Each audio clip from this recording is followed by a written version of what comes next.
CPM-ന് വേണ്ടി കൊലയും നടത്തിയിട്ടുള്ള ക്രിമിനലുകൾക്ക് കഴിഞ്ഞ 10 വർഷക്കാലം ജയിലുകളിൽ VIP പരിഗണനയായിരുന്നു. ആവശ്യത്തിന് പരോളും ഫോണും ലഹരിയുമൊക്കെ എത്തിച്ചു നൽകാൻ ആളുകളും. എന്നാൽ ഭരണം മാറിയതോടെ പാർട്ടി ഗുണ്ടകളുടെ കാര്യം അല്പം കഷ്ടമാണ്. VIP പരിഗണന പോയിട്ട് നേരെ ചൊവ്വേ ഫോൺ വിളിക്കാൻ പോലും സാധിക്കുന്നില്ല. മുൻപ് ജയിൽ ഉദ്യോഗസ്ഥനെ വിരട്ടി അനധികൃതമായി ഫോൺ വിളിച്ചിരുന്ന ഗുണ്ടകൾക്കിപ്പോൾ കൂട്ടിട്ടിരിക്കുകയാണ് പോലീസ്. കഴിഞ്ഞ ദിവസം ജയിലിൽ നിന്നും ഫോൺ വിളിച്ചിട്ട് പിടിക്കപ്പെട്ട കൊടീസുനിയുടെ കാര്യമാണ് പറഞ്ഞു വരുന്നത്. വീണ്ടും ജയിലിൽ നിന്നും കൊടീസുനിയുടെ ഫോൺ വിളി ഉദ്യോഗസ്ഥരെ കബളിപ്പിച്ചാണ് ഫോൺ ചെയ്തതെന്ന് കണ്ടെത്തി. സംഭവത്തിന് പിന്നാലെ കൊടീസുനിയെ തവനൂർ സെൻട്രൽ ജയിലിലെ പണിഷ്മെന്റ് സെല്ലിലേക്ക് മാറ്റിയിട്ടുണ്ട്.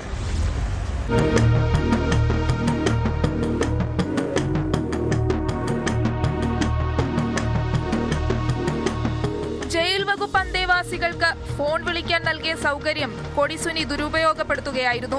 BSNL കാർഡ് വഴി 450 മിനിറ്റ് ജയിലിനുള്ളിലെ കോയിൻ ബോക്സ് വഴി 3 നമ്പറിലേക്ക് വിളിക്കാൻ സൗകര്യമുണ്ട്.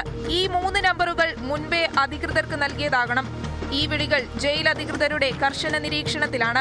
കൊടിസുനി മറ്റൊരു തടവുകാരന്റെ കാർഡ് വഴി അനധികൃതമായി പുറത്തേക്ക് വിളിച്ചുവെന്നാണ് കണ്ടെത്തിയിട്ടുള്ളത്. തുടർന്നാണ് കൊടിസുനിയെ പനിഷ്മെന്റ് സെല്ലിലേക്ക് മാറ്റിയത്.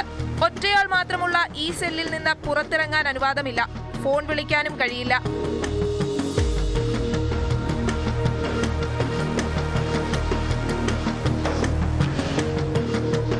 കുറെ നാളായി കൊടിസുനി പരോളിലിറങ്ങാനും ജയിൽ മാറാനും ശ്രമം നടത്തുന്നുണ്ട്. ഇതിന്റെ ഭാഗമായ ഫോൺ വിളികൾക്കാണ് സഹതടവുകാരന്റെ ഫോൺ കാർഡ് ഉപയോഗിച്ചതെന്നാണ് വിവരം. പിണറായി സർക്കാരിന്റെ അവസാന കാലത്ത് കണ്ണൂരിലെ ജയിലിലേക്ക് മാറാൻ കൊടിസുനി തീവ്ര ശ്രമം നടത്തിയിരുന്നു. അതിനിടെ കയ്യിലെ ചരടഴിക്കാൻ ആവശ്യപ്പെട്ട ഉദ്യോഗസ്ഥനെ ഭീഷണിപ്പെടുത്തിയത് തിരിച്ചടിയായി. സംഭവത്തിൽ കൂടുതൽ അന്വേഷണത്തിന് തവനൂർ ജയിൽ സൂപ്രണ്ട് ഉത്തരവിട്ടു. അന്വേഷണ റിപ്പോർട്ട് പരിശോധിച്ച് നടപടി സ്വീകരിക്കുമെന്ന് ജയിൽ സൂപ്രണ്ട് അറിയിച്ചു.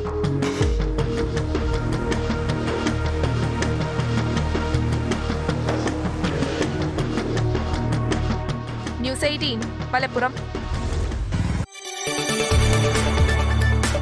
കൂടുതൽ വാർത്തകൾക്ക് news 18 Keralam YouTube channel subscribe ചെയ്യുക.